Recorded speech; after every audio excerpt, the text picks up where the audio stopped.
Okay. All right, so what are we talking about? What do we talk about up to now? What have we been speaking about? This speech about the Rebbe. As usual, the Rebbe is talking about Moshiach, and he's talking about fixing up the whole world. As usual, the Rebbe is talking about the Geula, the future redemption. And now the Rebbe sort of revealed something new to us. There's many stages, many levels of good. Wow, all this thing is going on here. 1 second.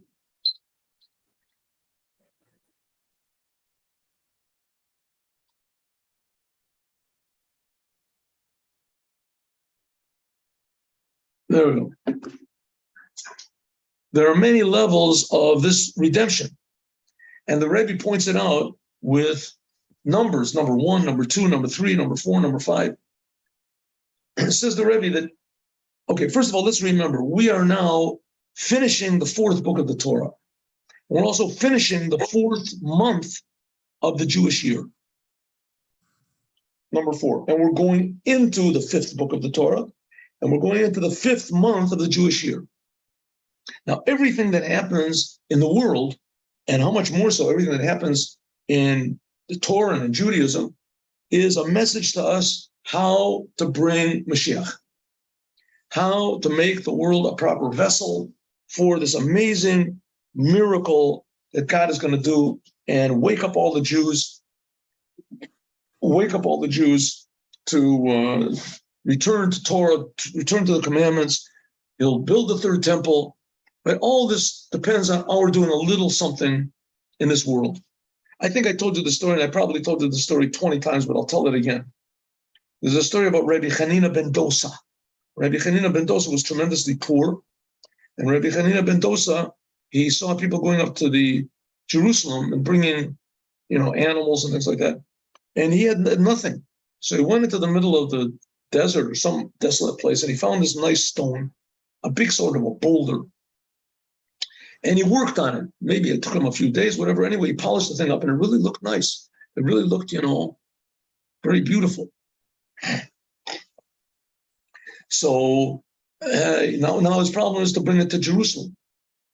How is he going to bring it to Jerusalem? It's the thing weighs like 10 tons or something. Can't lift it up. So finally, the end is he sees some people walking by, and he asks them if they'll take it. And he said he can only pay them in Jerusalem, and they agreed. Big, strong, huge, strong people. And they were going to carry it. So he said, okay, I'll pay you. How much do you want? They gave the price. I said, okay, let's go. And they said, you have to help us. You put your hand underneath the stone. And they said, well, that's ridiculous. I mean, I can't lift up, any more than maybe 5 pounds maximum. 10 pounds, maybe a sack of potatoes I can lift up with great difficulty. I have to put my hand under the stone. What could I possibly do? The thing weighs 10 tons. I'm amazed that you guys can lift it up. I said, listen, don't ask questions. Just do what we say. So he said, okay. So he puts his hand under it. All of a sudden, he says, okay, close your eyes. That's it. They're in Jerusalem. Pay up. I said, this is amazing. Here we are in Jerusalem, right outside of the Holy Temple. This is really incredible. Just put the stone exactly where he wants. I'll be right back. He runs to the place of learning. He finds a great rabbi there. Rabbi gives him all the money, runs back, and the people aren't there. He's looking all over for them. He can't find them. He goes back to the rabbi who gives him the money. He said, I don't know what to do. And he said, those people were angels. Obviously, those people were angels, and they came because even 20 people, they can't lift up a stone that weighs 10 tons. You can't lift up a half a ton. That's a tremendous amount to carry it. And those people were obviously angels. So he said, good, if they were angels, why did I have to help? He said, that's the whole point. The angels are there to help you. They don't want to do it on their own, right? You weren't helping them. They were helping you. That's the purpose. You have to do the thing yourself. You have to do the thing yourself. So that's the whole purpose of what we have. We have to do a little something in this world. And to us, it's immense what we do. But it's a little something, and God will do infinitely more. You think you're doing something, wait, the future redemption is going to be amazing miracles. He says that's the whole idea of Aaron. Aaron is this tremendous love of God that comes into the world, but we have to do we have to simulate it in this world by also having similar type of love. It's called a great love, and to bring it down to the lowest levels. Okay, and why are we talking about Aaron? Because Aaron passed away on the first day of the 5th month. So that's what the Rebbe says. The number 3, like the third temple, that's going to do away with all opposites. Opposites that won't be bad or good. It'll just be unified to serve God. The number 4 will be even a higher level of revelation. And there won't be any memory of these opposites. It's just and the number 5 is something we can't even imagine what that is. And that's what we're going into now in the 5th month. Mea Horos. Okay, what should we do with all this? Mea Horaot, from the actual practical teachings, from what we said, in regarding to Maisa B'Poel, to actual deed. Now we're standing in Shabbat Chazak and Sefer Revi. We are now in Shabbat. That's finishing the 4th book of the Torah, book of Numbers. And after we finish, we say, Chazak, Chazak, Nitchazek, be strong, strong, and strengthen ourselves. Shabo Matchilin, that now we're beginning the 5th book of the Torah, and especially when this 5th month, the month of Av, it stressed the strength of the Beit HaMikdash, the future Beit HaMikdash. What's the 5th month? The 5th month is the month of Av, when the temple was destroyed, and that's, it says, when it's also going to be rebuilt. That's the 3rd temple, which is going to be in the future redemption, which is not just a 3rd redemption, but also, according to some, it's the 4th redemption. Some people even say it's the 5th redemption. And we were in 3 exiles. Some people say we left Egypt and we left Babylon, and now we're going to leave Edom. And some people add on also that we're going to be, Elam, and there's Persia, whatever. Some people say there's 5 exiles that we've been through. Will be, in any case, the revelation that we're waiting for, and that's waiting for us, is totally above any sort of divisions of the 1st temple and the 2nd temple, the 1st redemption, the 2nd redemption, like we said before. So now we have to have, if we're looking for this number 5, which is a total new level of unity revealed in every detail of this world, so we have to stress this on our own. We have to put our hand under the boulder. We have to do a little something. We have to stress this point of unity, which is above any thought of division. The Inyan said this comes actually by means of going in the ways of Aaron. That the day of Aaron's passing away was on this date. Like the commandment, what it says in Avot, in Pirkei Avot that we're learning. Havi Talmid of Aaron, should be one of the pupils of Aaron.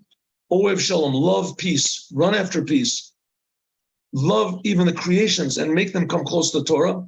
That by means of this we reveal if we act in a loving way to everybody, then by means of this we reveal the goodness which is above any division. Now this might be a little bit difficult for us because it's difficult for us to think positively in general, right? The world doesn't really know what positive means, right? The world thinks what positive means is if there's no recession, there's no depression, there's no wars, and everything is just good. That's it. There's just no bad, right? They found a cure for this disease, a cure for that disease, and that's good. Says the Rebbe, listen, there's no doubt about it, that's good. There's no doubt about it. If there's no more diseases, that's not good. But that's not really good. Right? All these things, getting rid of the bad, that's only a side effect from revealing the good.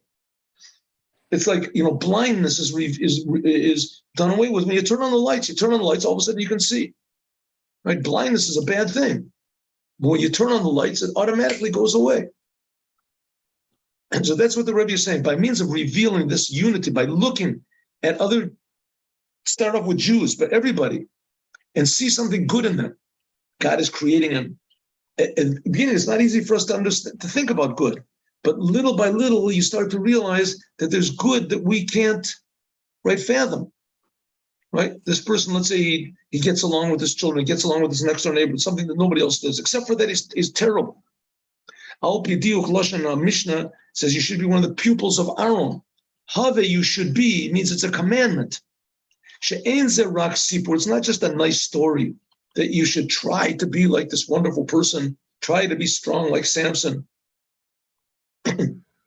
Like in many things in Masechet Avot, that they just give you advice. Here it's talking about heavy, you must be. This is unusual language in Pirkei Avot. This is a commandment and it is instructions. We can say that have, you should be, it says. This includes also permission. You can, you will be. You're promised, you have this power to be one of the pupils of Aaron.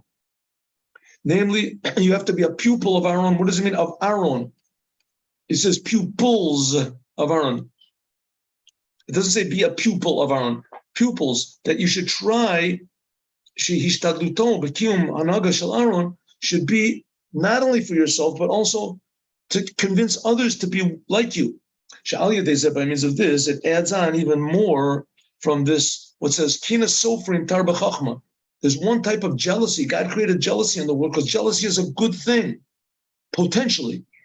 When you see someone else doing something good, it awakens you up. Hey, I can do that also. Bad jealousy is I hope this person doesn't succeed in what he does, right? Or that you want to destroy that person. You want to destroy that good quality. It's tarbu, it says, Kina Sofrim, jealousy between wise people, it increases wisdom. Sheribu Yamiti, a true increasing without any limit. Namely, not just in a way of all meodecha, that you should love God with all of your being. That's like the number 3.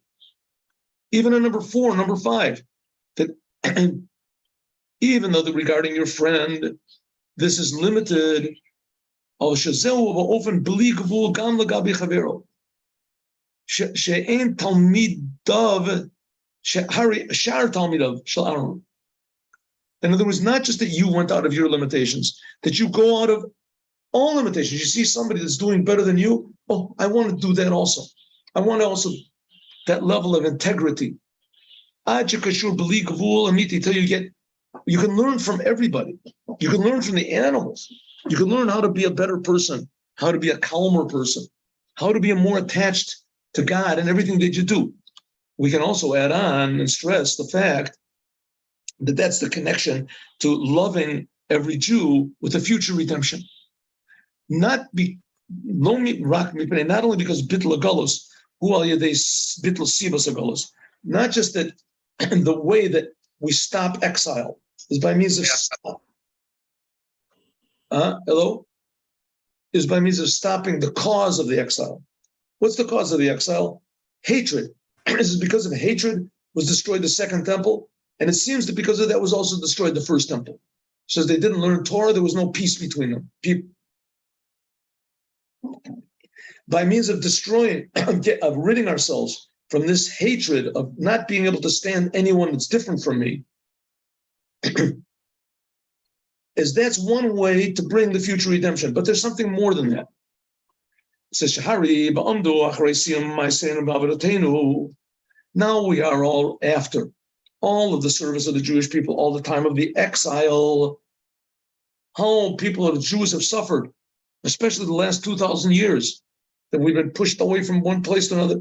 After we've finished all these 42 journeys in the desert of the world, Nimso, so we are, therefore, we've already finished, says the Rebbe. And we are now on what's called Yarden Yerecho, on the last stop. We're going into the land of Israel. What's the land of Israel? Metaphorically speaking, this is talking about the Moshiach.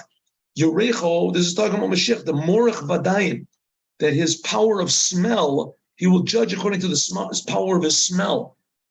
And it was automatic. The Mashiach will know exactly what to do. That was like the Rebbe, right? Amazing advice. Look at the books of the letters of the Rebbe. Amazing, incredible advice. And these books of the Rebbe, that's just like the first 10-something years of the Rebbe's. Al-Safagula, we're right at the edge of the future redemption. So, of the redemption. And certainly, Kavar Niskana, we've already fixed up the reason that we're in exile. We've fixed up this thing of meaningless hatred.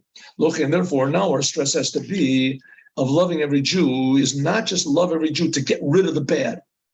Now, loving every Jew has to be in order to be able to taste, in order to begin the Geula Amiti Tashlema, the true future redemption, which is tied so intrinsically with the unity of the Jewish people and the unity of the world, which is above any sort of division.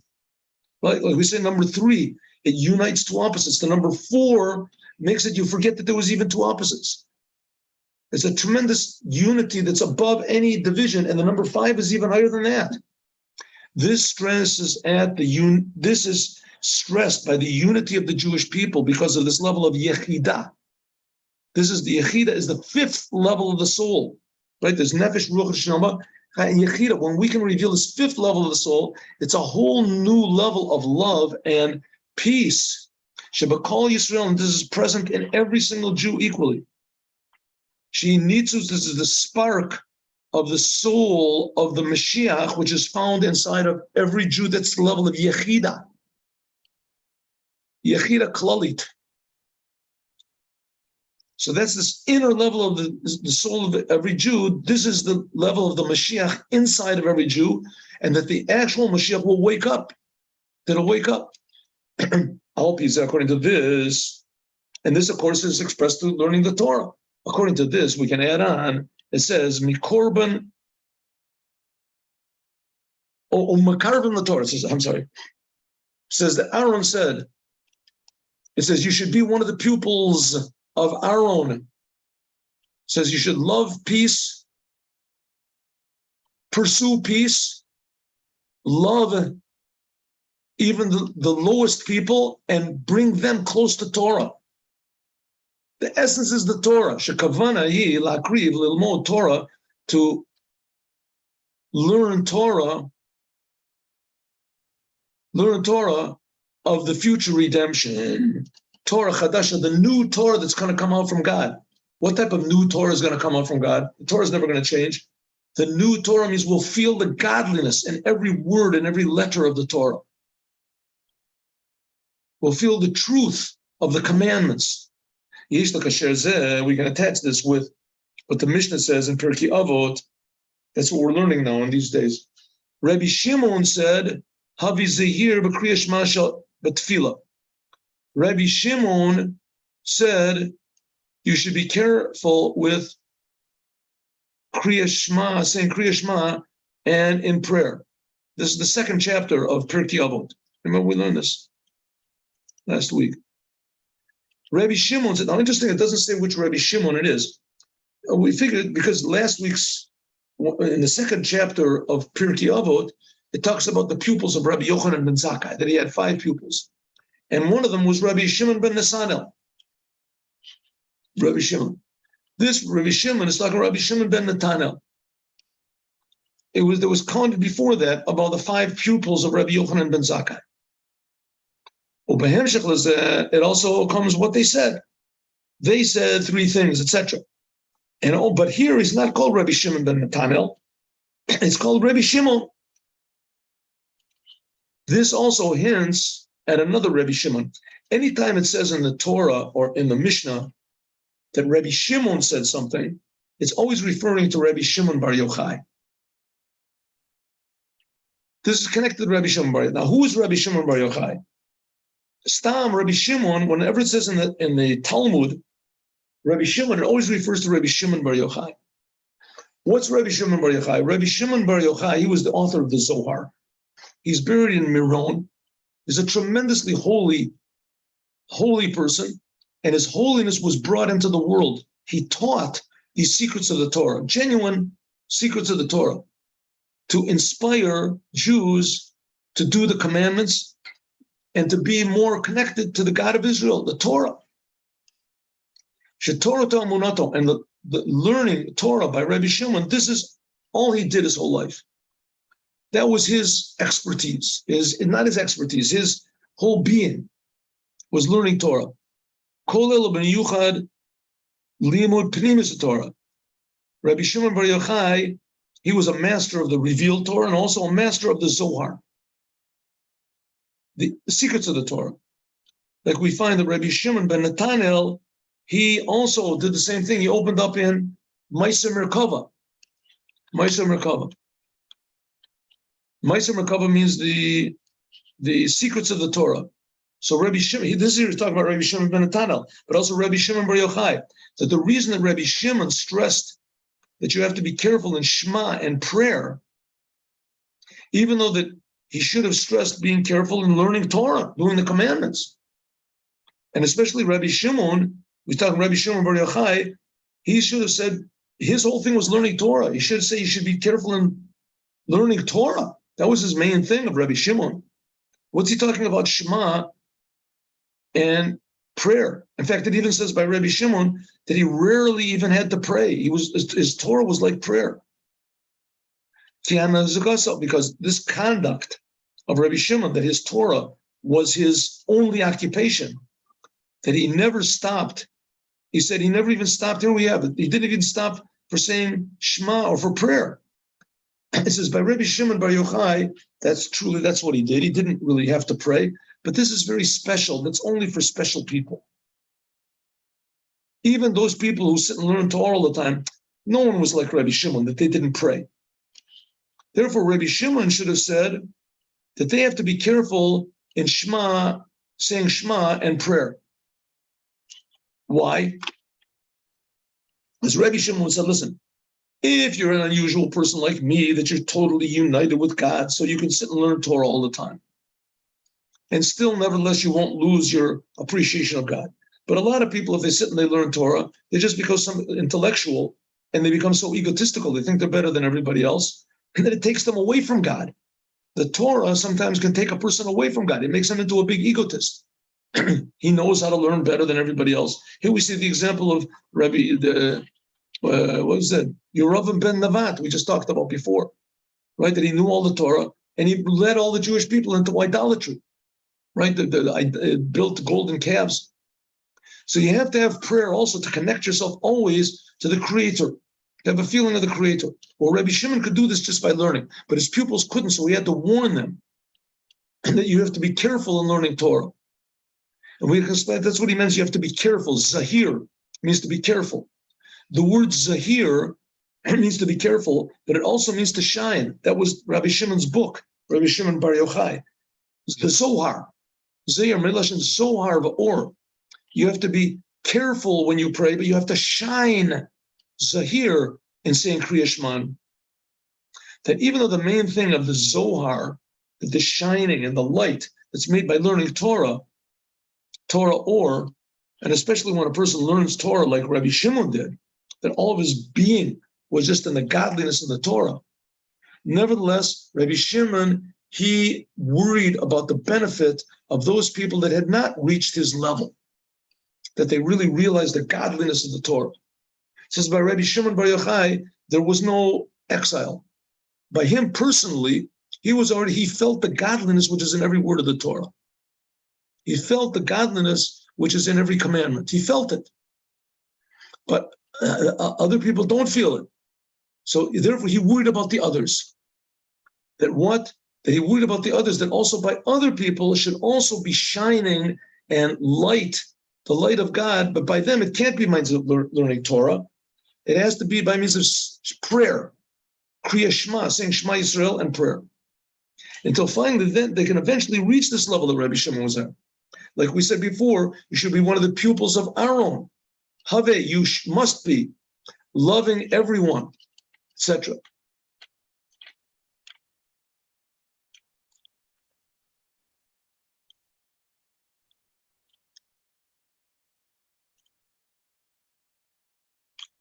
Okay.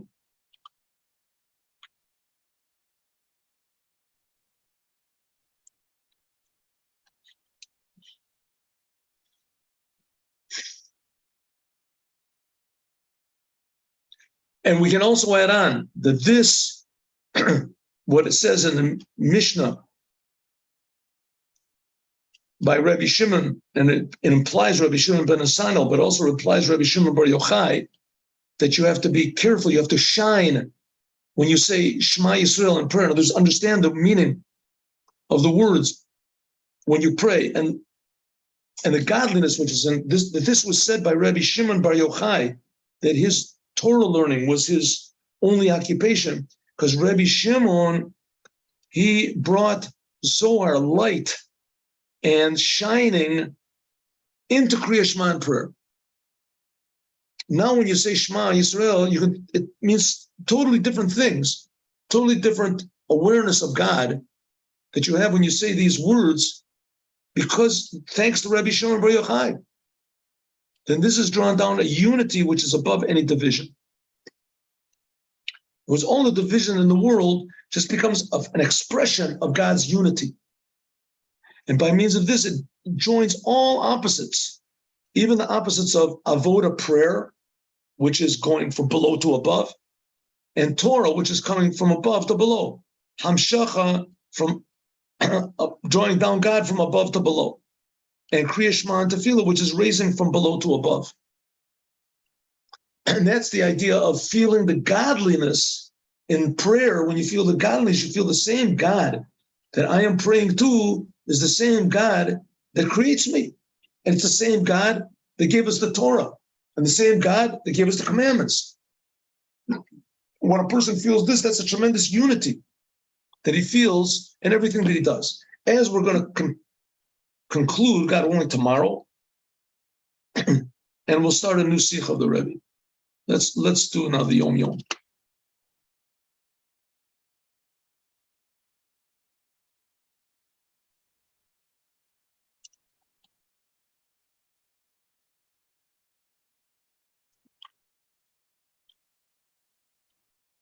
All right, this is Shabbos Mavorachim. That was last Shabbos.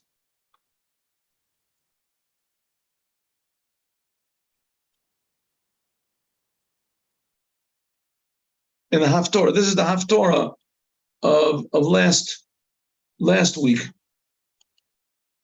Shimo, 1 second. Is that true? Okay, here we go. Sorry. Each of the Rebbes of Chabad had certain Maimon, certain Hasidic discourses that they used to say in order to purify the air.